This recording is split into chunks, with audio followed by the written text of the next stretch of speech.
check mo na. ID mo, nandiyan na ba? Nasa bag mo na po. Aba, ayos ah. Ngayon ako nakakita ng mga estudyanteng papasok, naka-shorts lang. Ano yan, inutusan bumili ng toyo? Wala naman naman dress code dito. Hindi naman rin po yung agad sa pag-aaral. Ah, kaya ka nagkulay ng buhok. Ganito pa talaga sa UP? Parang di naman kayo professional tignan yan. Ano ka ba, Dad? Ganyan talaga rito. Malayang na-express ng mga estudyante yung sarili nila. Yun na nga eh. Kaya ikaw, pag lang nalaman-laman kung puro ka barkada rito, Ali ha, sa pabaya mo yung pag-aaral mo, naku, sinasabi ko sa'yo. Yan, saan kayo magaling? Puro kayo reklamo. Diyan nagsisimula yan eh. Pag ganyan-ganyan, mas malalaman mo, terorista na pala. Sila turista, Dad. Aktivista sila. Magkaiba yun. Oh, anong pinagkaiba? Kasi po, may pinaglalaban sila. May naglalaban. Basta. Ayoko kitang makikitang nakikisalamuha sa mga yan ha. Pinaglalaban. Oh, wait lang, Dad. Teka. Nasaan na tayo? Ay putya, mali. One way ata to eh. Ang dami naman pasikot-sikot dito. Search mo nga uli sa maps. Wait. Eto na, Dad. Searching na. Ma, pakibilis. Ano nga ulit name ng dorm mo, anak? Ali? Ali. Ali, ano ba? Asan ba yung dorm mo? Facebook po. Sorry. Pag tinatanong kasi sumasagot. Hayaan na. Eto, Dad. Diretso, tapos kakaliwa tayo. And then 200 meters kanan. Okay? Kalma na. Mga bintana nyo, sara nyo. Naka-aircon eh.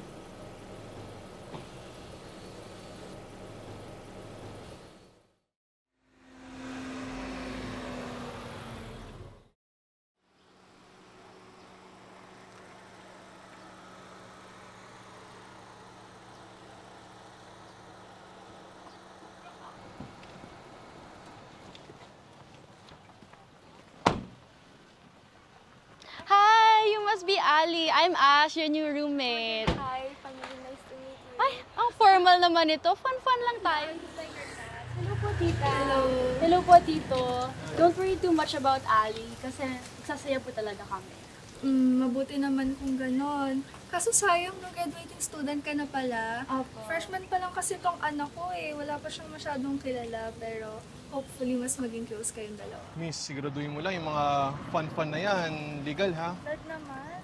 Oo naman po. Don't worry, Tito and Tita. By the way, mix nga po pala yung honorary mix ko. Tara na po. Mix. Puta, ano yung sinigang mix? Hayaan mo na. Hindi mo na lang makita masaya yung anak mo. Daming alam. Tara na. Tara na po inside. Ito na po yung room. Sorry po, hindi ako nakapag-ayos. Hindi ko kasi alam na ngayon po kayo dadating. Upo po kayo. Thank you, Ash. Sige po. Ito na yun. Di ba masyadong maliit? Hindi naman, Dad. Parang di nga sulit yung bayad. As long as komportable yung anak mo, okay na yun. Actually, very spacious naman po. Sadyang mukhang crowded na kasi hindi po talaga ako nakapag-ayos. It's okay. We don't mind, Ash. Ba't kasi may pa-dorm-dorm ka pa? Lapit-lapit lang sa bahay eh. Anton, ang hassle naman kung babiyahe araw-araw yung anak mo, di ba? Mas okay na yan. Besides, college na siya. Let her enjoy her life. Ang akin lang kasi, mas maganda pa yung kwarto niya sa bahay kaysa rito. Ang sikip-sikip. Pagtitiisin mo siya rito. Tapos yung... Ayusin mo naman yung pananamit mo, Ining. Para ka namang... Excuse me po. Tita, sorry ah.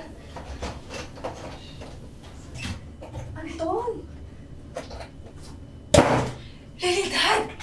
Can't you please act nice for 1 second? Ba't kasi gustong-gusto mo rito? Ito naman. Siya, bahala ka. Tara na. Anak, we'll go ahead. Anton! Just call us if you need anything, okay? Anton!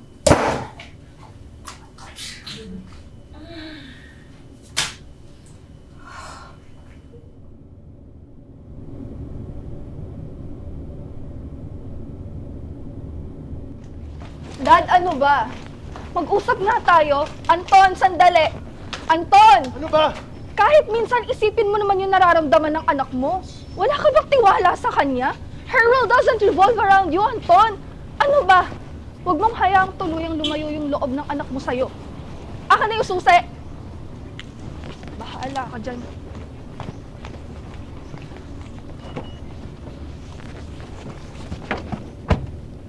Ano, may bagay ka pa ba?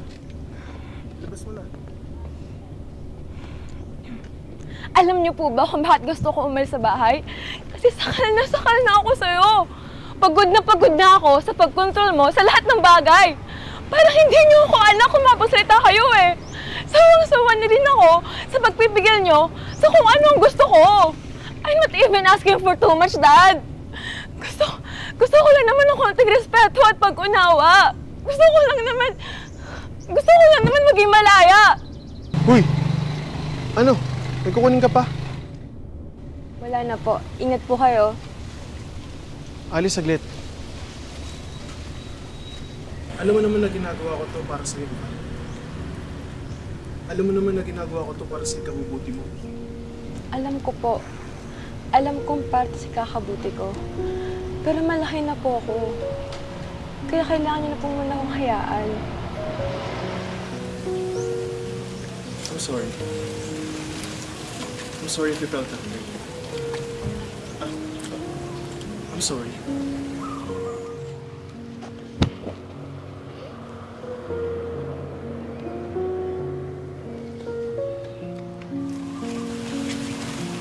Hindi ko naman mababago yung isip mo. Sa ngayon po kasi, Dad, kailangan ko po itong gawin eh. I understand. Thank you po. Ingat po kayo. Mag-iingat ka rin, ha?